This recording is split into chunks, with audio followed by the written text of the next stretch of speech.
এশিয়ার দুই cricket পরাশক্তি India এবং পাকিস্তান, তারা দুই দলই এখন চিরশত্রু। ইন্ডিয়ার মাটিতে হোক বা পাকিস্তানের মাটিতে হোক, কোনো টুর্নামেন্ট আসা মানেই একটা বিতর্কের সৃষ্টি। আর এই টুর্নামেন্টটা কখনোই তারা কোনোভাবেই যে একটা সফল জায়গায় নিয়ে যাবে হবে না, কারণ প্রত্যেকটা টুর্নামেন্ট যদি এই দুই দেশের মাটিতে হয় তাহলে অবশ্যই তার আগে একটা বিশাল বিতর্কের জন্ম দিবে, এবং সেই বিতর্ককে কেন্দ্র করে বাদ বাকি যে ক্রিকেট নেশন আছে সবাই বিপদে পড়বে। কিন্তু আমার কথা হচ্ছে আজকে ইন্ডিয়া এবং পাকিস্তানকে নিয়ে না। আপনারা কি বাংলাদেশ এবং ভারত এই দুই দেশের ক্রিকেট সম্পর্কটা কি ইন্ডিয়া পাকিস্তানের দিকে নিয়ে যাচ্ছেন?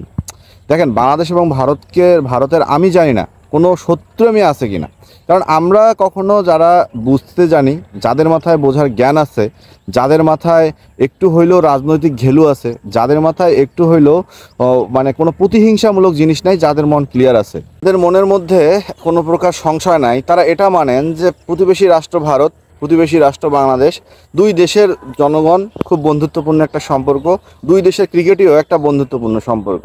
না, আমি যদি ভুল না করি, বাংলাদেশের যারা ক্রিকেট প্রেমী আছে বা বাংলাদেশের যারা খেলা দেখছে, যারা 90, 95, 96 বা 2000-এর দিকে খেলা দেখছে, তাদের মোস্ট অফ দ্য পার্সনের ফেভারিট খেলা ছিল সচিন, সৌরভ, দ্রাবিড়, লক্ষণ। হ্যাঁ, এর পরবর্তী যে জেনারেশনটা ছিল তারাও মনে হয় ফেভারিট ছিল, যেমন সেহবাগ বলেন, গাম্ভীর বলেন, ধোনি বলেন, রোহিত বলেন। পার্সোনালি আমার তো সবাই প্রিয় প্লেয়ার ছিল। কখনো আমরা ক্রিকেটীয় সম্পর্ক যে দুঃসম্পর্কে তৈরি হবে এটা আমরা আসলে ভাবি নাই, বা ভাবতেও চাই না, বা ভাবতেও পারি না। আর এই ধরনের কাজ যে হবে না সেটাও আমরা নিশ্চিত থাকি। তো সেইখানটায় এই যে ভারতের কিছু মিডিয়া এবং বাংলাদেশের কিছু মিডিয়া কিছু কিছু কথা তুলে ধরতেছে, যে কথাগুলোতে আমার মনে হয় ক্রিকেটের প্রতিহিংসা বাড়তিছে, দুই বোর্ডের মধ্যে একটা দেখা যাচ্ছে সংঘর্ষপূর্ণ সম্পর্ক তৈরি হইতেছে, এবং সেই সাথে ক্রিকেট প্রেমী জনগণের মধ্যেও একটা বিভ্রান্তিকর ছড়াচ্ছে। আমি কেন বলছি, যারা আমার থাম্বনেল দেখছেন তারা থাম্বনেলটা দেখে হয়তো অনেক হাসছেন, অনেক কথা বলছেন, বা অনেক কিছু রেগে বা কেউ আবার খুশি হয়ে আমার ভিডিওটা দেখতেছেন, আমি এটা মানলাম। তো ভারত এবং বাংলাদেশ কি সব শত্রু হয়ে যাচ্ছে? কারণ হচ্ছে ভারত নাকি বাংলাদেশে আসবে না, এটা আমরা অনেকেই জানি। তারপরেও বিসিসিআই থেকে এখনও পর্যন্ত কোনো অফিসিয়াল নোটিশ দেয় নাই। এরপর কি ভারত নাকি শ্রীলঙ্কাকে প্রেশার ক্রিয়েট করতেছে বাংলাদেশে না আসার জন্য, ভারত নাকি আফগানিস্তানকে প্রেশার ক্রিয়েট করতেছে বাংলাদেশে না আসার জন্য, এবং সেই পথে নাকি ওমানও যুক্ত আছে।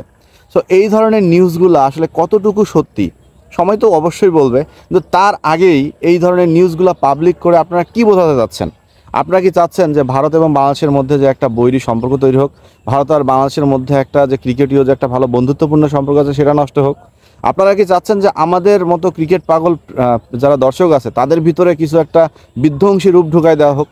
যদি এটা চান তাহলে ভাই আপনারা করেন। আর যদি মনে করেন বাংলাদেশ ভারতের সম্পর্ক বন্ধুত্বপূর্ণ এবং সেই সম্পর্কটাকে সুন্দরভাবে এগিয়ে নিয়ে যাওয়া দরকার, তাহলে দয়া করে এইসব আবাল মার্কা নিউজগুলো আর প্রকাশ করবেন না, যে নিউজগুলোতে দুই দেশের ক্রিকেট কাঠামো, দুই দেশের ক্রিকেট প্রেমী জনগণ, দুই দেশের সাপোর্টার আলাদা হয়ে যায় এবং ভাগ হয়ে যায়।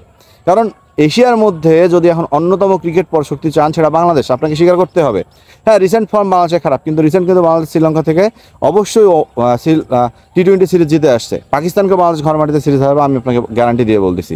এবং সেইখানটায় বাংলাদেশ ক্রিকেট দলের একটু খারাপ সময় যেতে পারে, সেই খারাপ সময়টা কেটে উঠবে। শ্রীলঙ্কার মতো ক্রিকেট দলের খারাপ সময় গেছে, ইন্ডিয়ার মতো ক্রিকেট দলের খারাপ সময় গেছে, পাকিস্তানের খারাপ সময় গেছে। পাকিস্তানের এতটাই খারাপ সময় গেছে যে একটা সময় বাংলাদেশ যখন দুর্বল ছিল তখন বাংলাদেশের মাটিতে এসে পাকিস্তান সিরিজ হারছে।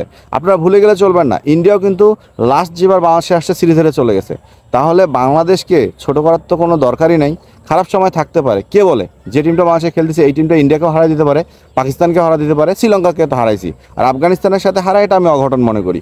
আফগানিস্তানকে আমরা বলে করে হারাইতে পারবো, এটা আমার কাছে শক্তি আছে।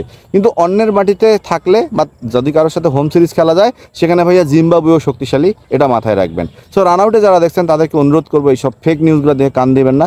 আর যারা এই ধরনের নিউজগুলো ছড়াচ্ছেন তাদের কাছে অনুরোধ করবো এই ধরনের নিউজগুলো ছড়াবেন না। ছড়াইলে এটা শুধুমাত্র ক্রিকেটের ক্ষতি হবে, শুধুমাত্র ক্রিকেটের মানুষের মধ্যে একটা বৈরুতা তৈরি হবে, এবং দয়া করে ক্রিকেটীয় সম্পর্কটাকে রাজনীতিতে মেলাবেন না। সো রান আউটে যারা দেখছেন তারা সাবস্ক্রাইব করতে ভুলবেন না।